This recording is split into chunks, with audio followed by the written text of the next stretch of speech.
Hey, what's going on, man? Welcome to the corner. First and foremost, Happy New Year, man. It's been a long time since I've got to connect with you guys. As you know, the corner is the place to come to when you have a little bit on your mind. You don't know, but you just want to have a great conversation. When we talk about community, we can never forget the corners that make those communities. And this has become our corner. I am your host, Tamar Jackson, aka the Mayor of Loop City. But I also got my co-host with me today, man. My pride and joy. I'm gonna let her introduce herself. Go ahead, introduce yourself, co-host. Let the world know who you are right now. All right. Hi, everyone. My name's Chloe Wilhelm. I am usually behind the scenes. I'm at pretty much every meeting, but I always have my camera off. So this is new for me. I do all of my work in the background, helping make this happen. So even if you don't see my face all the time, I'm just sort of there. No, it's great. I'm really happy I got invited to co-host today, especially with our two wonderful guests. I'm so happy that they were able to make it. We were able to make this happen. So yeah, I think, I don't know if I have anything else to add on about me. You know what? They're going to find out everything about you. I'm going to tell you that right now. But we wanted to bring these two guests on today because something's getting ready to happen, and it's been brewing for a long time. I don't know if y'all know, but Black History Month is right around the corner. And y'all know what that is. You know what I mean? That's the month of the year for us. But a lot of great things have been happening. First and foremost, man, I want to introduce the queen. The queen. I love you so much, but the queen of Puyallup just been out here doing amazing things. Miss JMarie Johnson, and this young king coming in. He's a transplant from that Cali area, but he's calling Pierce County home. And Valentine Douglas, I appreciate both of you guys coming in. So talk to the people, man. Tell them a little bit about you guys and just the passion. And hey, let's get it going. Tamar, thank you so much. You are one of so many beautiful kings in this area. We appreciate you. What you do, what you stand for. I just love hearing you preach, my friend. And Chloe, thank you. You are gracious and definitely a queen. So I'll start it off and then I'll turn it over to Valentine. But, you know, I'm new here too. I've only been in Puyallup since 2016. And I'm a former military person, Marine Corps veteran for 10 years. And everywhere I go, I try to just be a part of a community where people are leading and loving. And so I've been able to find that here in Puyallup and Pierce County. So many brothers and sisters loving each other, taking care of each other, making sure we are getting what we need to be well in this world. And this is really what this is about. You know, when George Floyd died, when so much was happening a couple years ago, I felt I was hurting along with the rest of us. And my question was, where are the people who I can be with, who might look like me, who are feeling like me? Where's our community? And you know what? I realized I wasn't plugged in like I needed to be. And then I met Tamar, and then I met so many sisters and brothers throughout Pierce County and began being a part of and building community. And in the place where I live, I realized we could do this getting together, this collaborating by first starting something simple, celebrating Black history, and then learning that we've never done that in Puyallup was, man, it broke my heart all over again. So here we are. I'll hand it over to Valentine for now. That's what I'm talking about, man. Hey, welcome to the team. Valentine, man, I'm really excited that you're here with us. Just tell the people a little bit about you, man. What brought you out here? Hey, thank you so much. I'm Valentine Douglas. I'm a filmmaker from Southern California. And it's interesting, you know, my sister lives out here, and I came here just to kind of visit her. And I got connected with JMarie's pastor, Pastor Rodney. And I went to their church and just kind of, you know, tuned in for a Sunday and met JMarie, and she's a bundle of light that just walks towards you. So you're immediately attracted to her energy and her presence. And she told me about this project she'd been working on. And she knew my background. I studied at Pepperdine University. And so filmmaking is what I do. And she mentioned that she was looking for someone to get plugged in her media-wise for this upcoming event. And so we talked, and the more that I heard about the event and more that I heard about, just her vision for wanting to bring this community together and the hope to celebrate Black culture and Black people and the need for that in this community, the more it just started to excite me. Stories to me are everything. And so the opportunity to connect with these group of people who everyone I'm working with on this team, I didn't know, 5 months ago, and everybody I've met since. And I think it's the most beautiful thing to me to see that their stories are my story, and the way that I've gotten so connected to this and the opportunity to bring my filmmaking mindset to,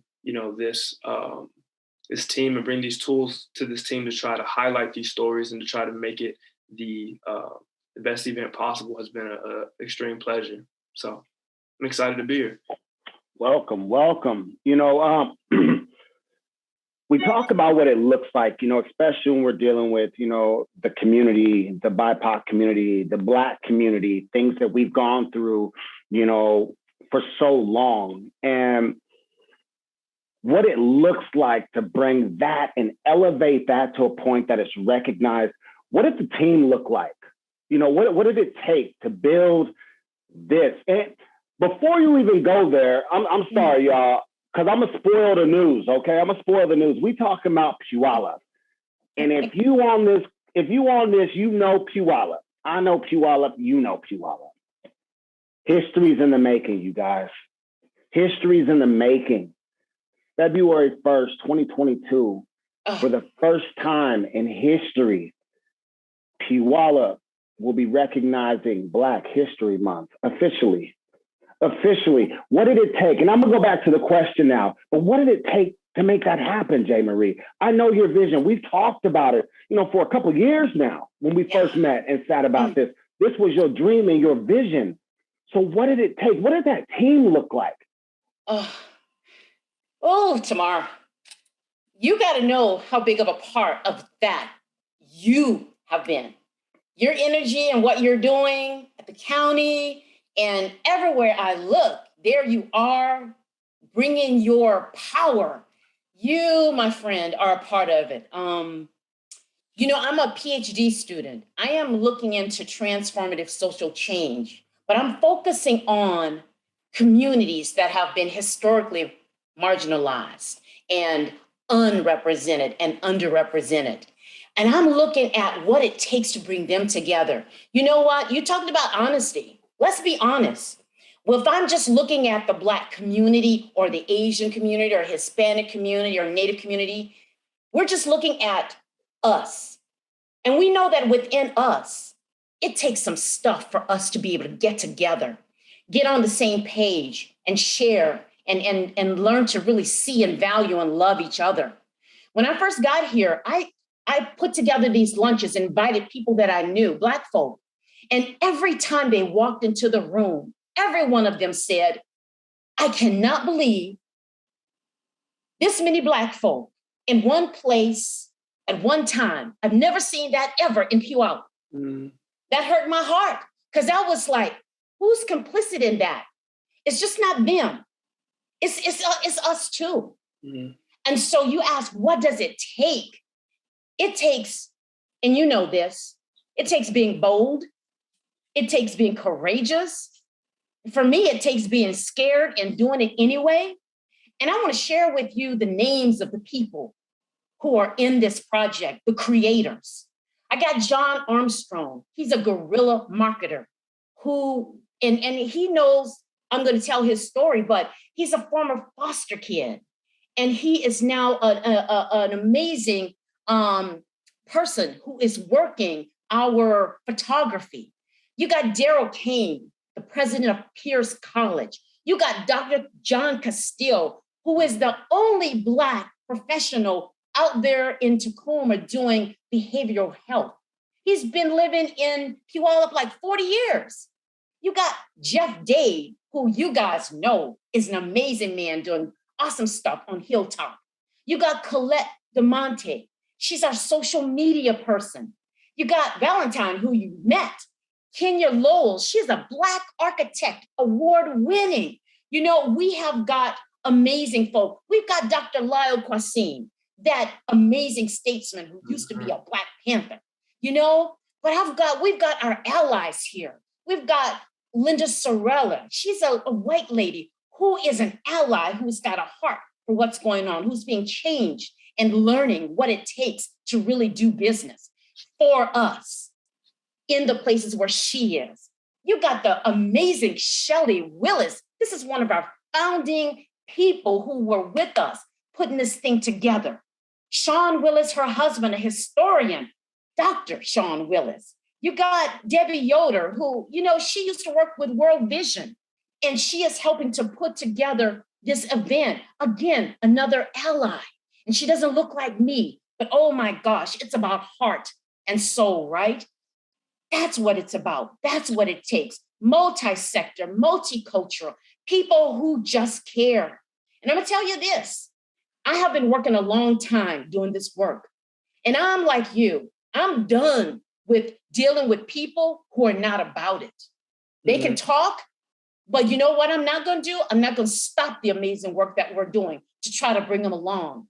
What we're gonna do is we are going to work it and be here when they're ready, but we're not gonna stop it. And I need to talk to you about Hans Zeiger and Bill Bowers, again, allies who are saying, let's do this, we're with you. What can we do?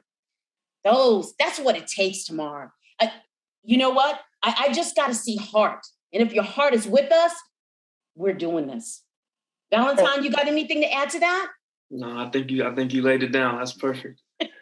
I saw it, you know what I mean? And we talked about allies, you know, one that especially in the Puyallup area, one I don't want to cross over is I can never forget my Carissa Thompson's out there. Oh my gosh, you know what I mean? Yes. I can't forget Carissa, because the one thing that I learned about Carissa, and, you know, Chloe knows it just like I do, you know, she always opens up that door. That's that ally that holds that door open. That's that ally that will show up in a dark room with you and don't care. You know what I mean? And don't care. She will unlock them doors and then act like she lost the key, but done rolled the whole door. She don't care. And so when we're talking about what allies look like, and when we're talking about accountability, one thing people have to really understand is that you can't self-proclaim to be an ally.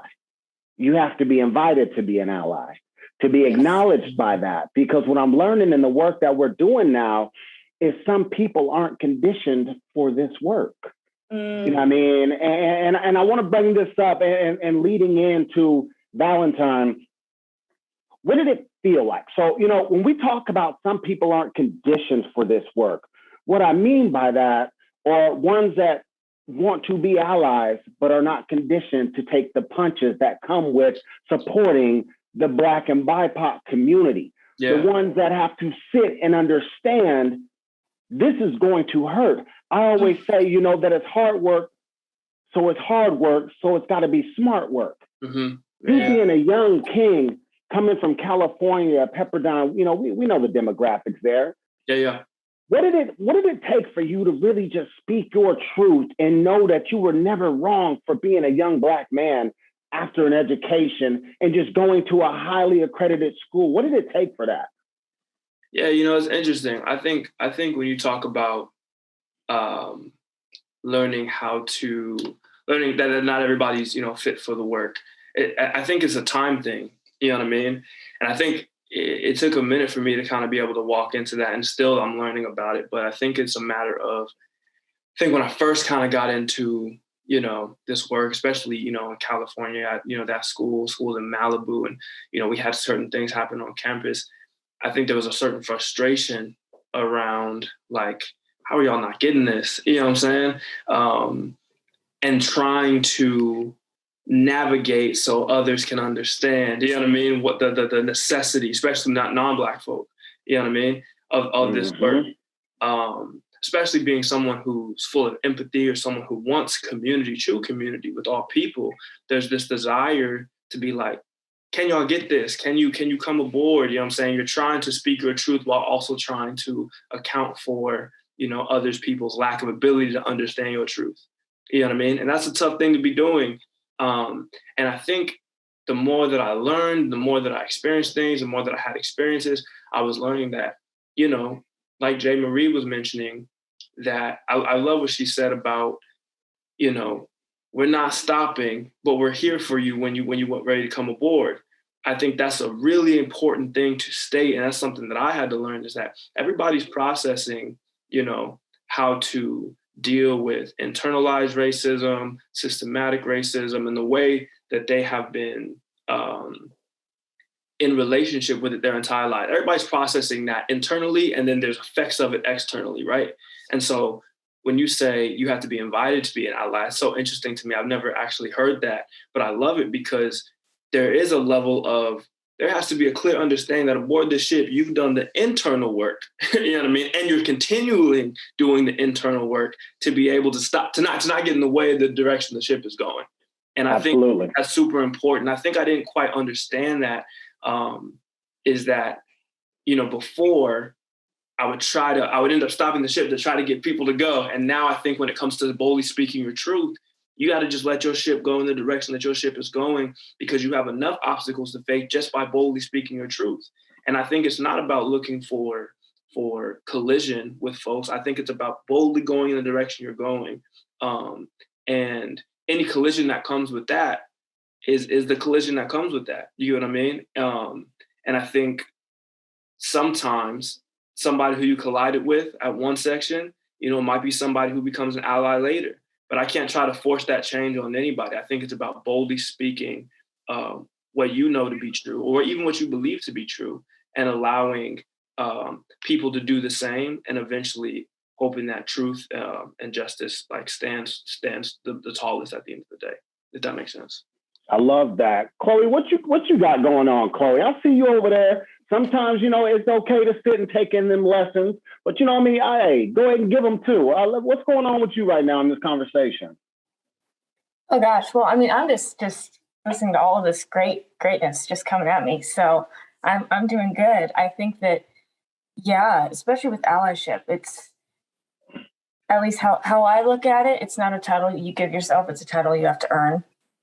And that's shown through your actions, it's shown through what you actually do. So props for even with this event, just with all of the collaboration that's going on and bringing everybody in. I would love to hear more about what that process was like, who you're bringing in, just, sharing all of that, how that kind of collaboration, bringing in people from all parts of Puyallup, all parts of Pierce County. I'd love to hear about it. Oh, I love that. I want to say something really quickly to speak to what Chloe and Valentine have just said. When it comes to those allies, and Valentine's so right, they've got to go through a process too. The allies who are with us, who don't look like us, but they're still our brothers and sisters in spirit, they are being awakened as well. And the truths that they're seeing manifest in their friend groups and their networks. Those people who see what they're doing and don't quite understand it and may not even support them in it, those allies have got to deal with the recognition that when they go and they invite their people to this, those people might stand in opposition. That is growing. That is growing awareness and helping them to get tougher and more foundationed in what they're believing, that all men are created equal, and it's about supporting and being with. This is all learning for all of us. And we talk about those allies who don't look like us. There's people who look like us, and they're still going through that. Just really quickly, I got to tell you about the story of the young lady who came to one of those meetings where Black folk were starting to come together. And we called ourselves Black Puyallup. Thank you, Mr. Jeff Dade. But her story was this. Here's the way I feel about the title Black Puyallup. I feel two ways. The first way is this. It makes me feel uncomfortable. I've been living here for a long time, 30-something years, and I've been living below the radar. I have not wanted to be up and out and proud and loud. I have been doing what I need to do to survive and be who I am. And so when you call us Black Puyallup, I'm uncomfortable. I'm just going to be real. But then she said, but on the other hand, when you call us Black Puyallup, I feel like I got people. I got people to stand with me and to be with me, and I can be who I am, and I'll be supported. And so when you say Black Puyallup, I feel stronger. So did you hear those two? Mm-hmm. Did you hear that dichotomy? Did you hear those opposing forces? Mm-hmm. Those who look like us, some of us gonna feel that way. And we gotta give each other space to capacity build to get there. And we also gotta be patient if some of us don't get there. Mm-hmm. We gotta wait. We gotta be there, but we can't stop building. We can't stop going. And I do want to join you tomorrow and thank Miss Carissa Thompson. That is my sister. But I also want to thank other sponsors. You know what? Waste Connections, LRI Murray's, they're stepping up. You got other people who are stepping up to stand with. And we need all of us, because it's about all of us, right? We just tried to start doing this last October. It has not been long. But every time we talk to people, they say, yes, I have gotten calls from outside of Pierce County, King County, and everywhere else saying, hooray, what do you need? So we're doing this, but it's for all of us, all of us. So again, I thank you, Tamar. Thank you, Chloe. You guys are giving us a platform to talk to your powerful people. And we love that, and we're thankful. But the thing is, Jay, you said something, and it resonates with me when I think about it. When we think about, we've tried to stay under the radar. You know what I mean? I think when we talk about collaboration, for some reason, white folk takes that as Black folks are mad still. We done elevated. We've been doing collaboration for centuries. You look at Black folk is one of the most inviting cultures out here. Absolutely. I mean, my mama got many kids from many different races because she was moms to everybody. Yes. We take in everybody. So when it comes to collaboration, we've been doing this. This is not a shock for us to work with people that don't look like us. Mm-hmm. We've been doing that. When we talk about poverty, Shelley and myself spoke on it. Poverty doesn't have a color. You know what I'm saying? But systematically, it's looked at as, oh, they're in poverty. Last time I checked, my white friends was just as broke as we were. Mm-hmm. We was still eating. We was coming together. You know what I mean? Valentine, I know you've done it in college. You had to come together to make that happen. Right. But, when I look at the system, and Valentine, you spoke on it beautifully when you were talking about just the ship and not having to stop anymore. And I thought about it like a cruise ship. The only time I stop is to get other people excited about the journey that I'm going on. Mm. You know what I'm saying? Mm. They're excited. I'm not stopping because they're excited. They're waiting. Mm. They got their luggage like, let's go. Huge. We are building a cruise ship right now. Yeah. JMarie, the word diverse collusion, you know what it is. But it's to remove those barriers, to replace them with boundaries. Mm. But the more that we collaborate, let that sink in, young one. Come on, man. Come on, man. Hey, we'll talk more about that one, though. You know what I mean? Yeah, just gonna speed past that. To be honest with it, and I talked to JMarie about it. Diverse collusion. It's a blend. It's a mesh. Diversity, equity, equality, and inclusion. It's meshed. Me and a friend of mine made that word up to sit and make it simple for people to continue to use the excuses that we already know that they use using those words. Mm-hmm. That's why access is so important for us right now. So we say DEAI in the work that we do, because without access, everything that we are doing, it doesn't make any sense. It's a pat on the back. Right. So like when I said removing the barrier to replace them with boundaries, these collaborations allow us to go around the wall when we see a boundary placed. We can go around the wall. We're not looking at the wall saying we can't go anywhere anymore. We can't go anywhere. Our partners are saying, actually, I figured out a way. Come with me. Okay, cool. I learned to detour. Detouring sometimes is more beneficial than a straight line. Come on. It's more beneficial than a straight line. And I had to learn that. Yeah. I had to learn that through discussion and conversation. Yeah. You know what I'm saying? So it's just not about what we're doing right now. It's just not about the event that's getting ready to happen in Puyallup. You guys have created something for systematic generations, for stability out in that community. You know what I mean? I have a son that's being raised out in that community. You know what I'm saying? For him to see and play with young kids like him, I have to bring him back home. I got to bring him back into Tacoma. You know, he's just getting ready to meet his friends out there.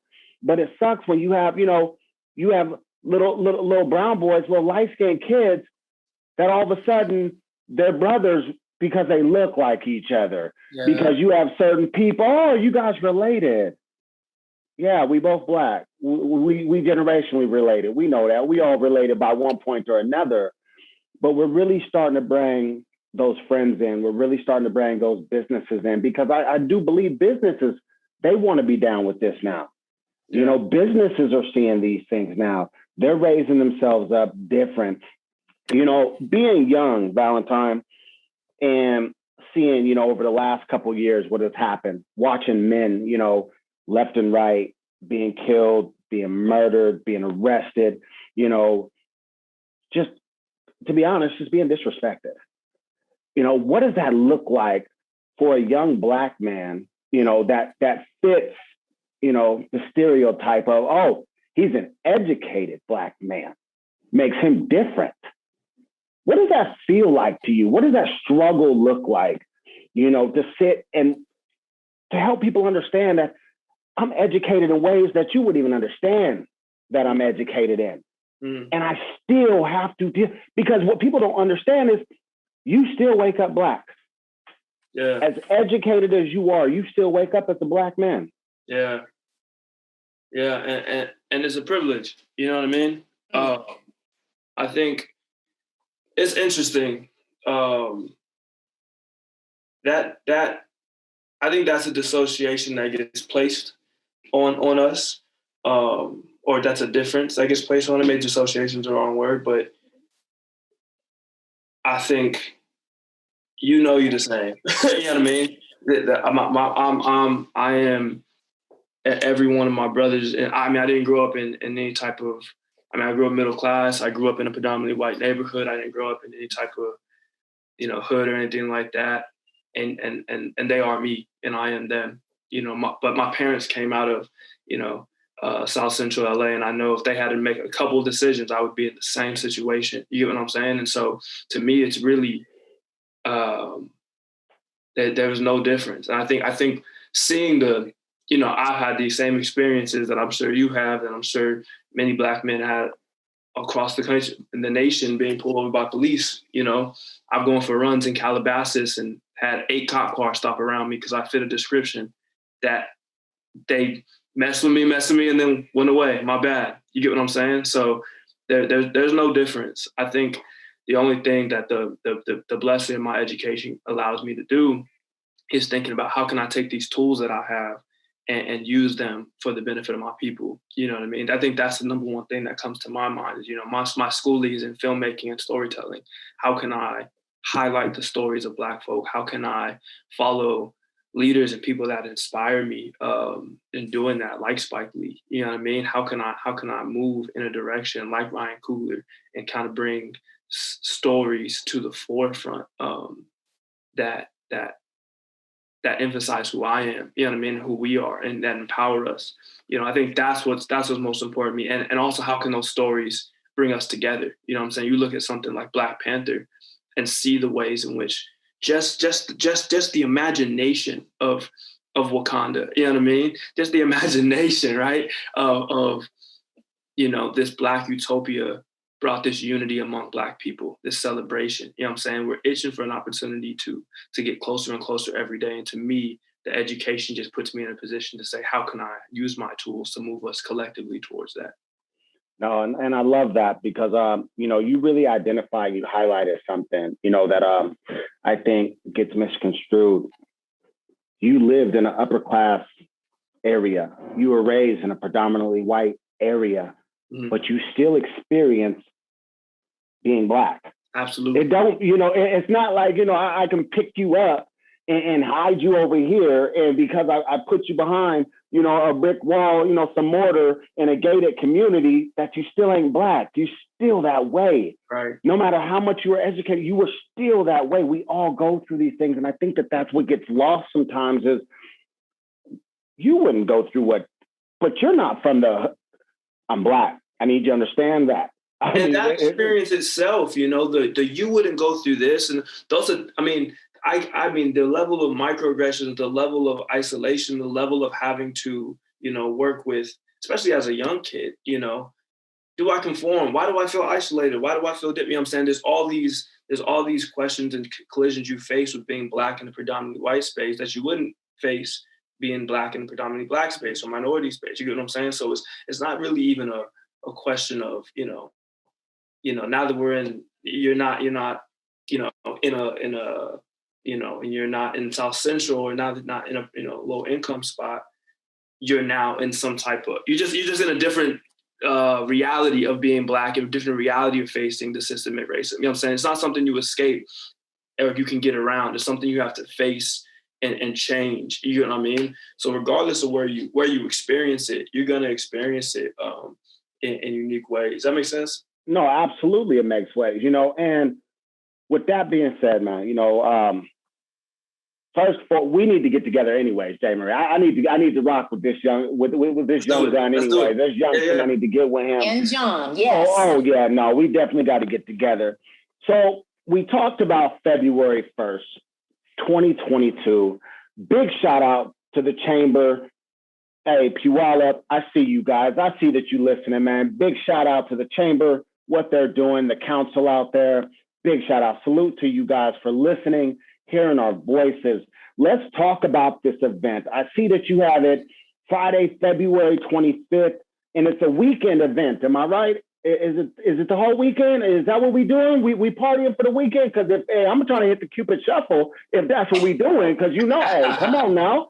I'm trying to come out and get some Kool-Aid with the Kool-Aid Shuffle. Come on. Mr. Valentine said it right. He says, we're itching for an opportunity to get together, to get closer. And this is our February opportunity. But that is like the culmination. During the month, the mall's going to be in it. The fairground's going to be in it. The library's going to be in it. The YMCA, like you said, the chamber. All of these places are doing something to honor and make sure when we walk into those places, we see Black History Month being represented in some way. And then the culmination, February the 25th, that's where we're going to have a seminar for us. The health department is going to be talking about what COVID looks like in our Black community, taking questions, maybe the opportunity to get some questions answered and also maybe some shots. We're still working that out. But also, Dr. Castile is going to be talking about mental health in our Black community. And, for a long time, that's been a taboo subject. But, we all realize it is critical for us to make sure we're okay, inside out, head to toe.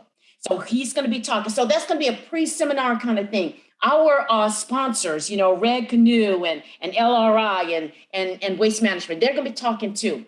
And then on Saturday, I just want to set this up for you. At the Nazarene Church, it is big. It is a very white congregation, but those folk, that Pastor Dave Rhodes, they are about standing in support and bringing some change. You're going to walk into that place. You're going to see your African fabric all over the place. You're going to have guides come out from our high schools, from our communities, bring you in, take you into that space. You're going to see an African storyteller. There's going to be a drummer bringing you in to the community center. telling you about where we're going and where we've been. You're going to walk through that space. You're going to see Black history in Puyallup. You're going to see elders. And that's where Valentine's films are going to be shown. That's where you're going to see Lal Qasim and all these folk who are going to be talking about stuff. You're going to go into the vignette that's featuring youth voices. You're going to see some spoken word from kids in our high schools, Puyallup High School, Walker High School, other high schools. You're going to see Miss Shelley has put together Blacks in the military, and the Buffalo Soldier Museum is going to be there in force. You're going to see Black artists. We're going to talk about it all. We're going to have photography of kids from our high schools. They're going to have taken pictures of their heroes, have them featured and have them there. We'll be able to talk to them. We'll be talking. We'll have Black businesses in place. They'll be selling their wares and telling people about them. There'll be a stage. Velvet's Cajun food truck is going to be serving out some gumbo. Oh my goodness. It's going to be for all of our senses. We're going to be able to see and smell and taste and touch what it is to be Black Puyallup. And again, this is just the beginning, just the first step. But we know we had to make it good so that next year, when we're all celebrating and planning and creating, it's going to be even better. I had somebody talk to me about, we need to just do a regional Black history. And I'm like, we're all for that. Whatever it takes to keep us moving forward and collaborating and being together. You know what I'm saying? Because really, we're preparing for those moments when we really need each other. You know what I'm saying? Happy moments, maybe not so happy, but we're getting our clans together. We're getting our people together, along with all our allies, so we can be all right. We're looking for well-being. We're looking for good collaboration. So this is not everything. It's not the end-all, be-all. It's just a step. It's just a step. You know what? I love hearing that, man. And I love hearing what you guys are doing because, Pierce County is on the move right now. We are really raising up, in all areas, all aspects from, the community, many other things. Health, we're thinking about those things, as you said before, mental health, what does that look like in the Black community? And we say allies, but, this is a moment where we just build family. I love that. We just build family. You family to me. I mean, because that's how we operate. When I say ally, it sort of throws me off. You know what I mean? It's either you in my family or you're not. Like that's how I operate. My family is very well blended. As Shelley would say, it's that gumbo. We serving. It got a little bit of everything in there. Yes. Everybody got some flavor. But when you part of the family, welcome to the family. And so, we got a couple minutes left, on the corner. So blessed that you're here in the first place. Valentine, first and foremost, thank you, young king. Thank you. Thank you. Thank you for coming on. Thank you for wanting to connect. I'm very excited. I actually have a group of men, the Fellowship of Kings, and we try to get together, all support each other. So I definitely want to get a hold of you on that. I'll make sure that I get you my contact info.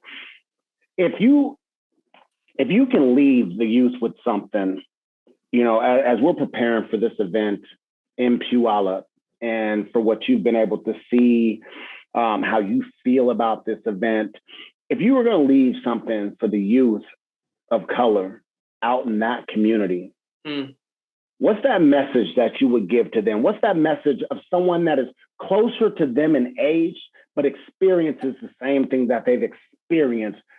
What would you tell them why it was so important that they need to show up at this event because it's for them? Yeah, I'll lead with kind of talking about the documentary I'm working on.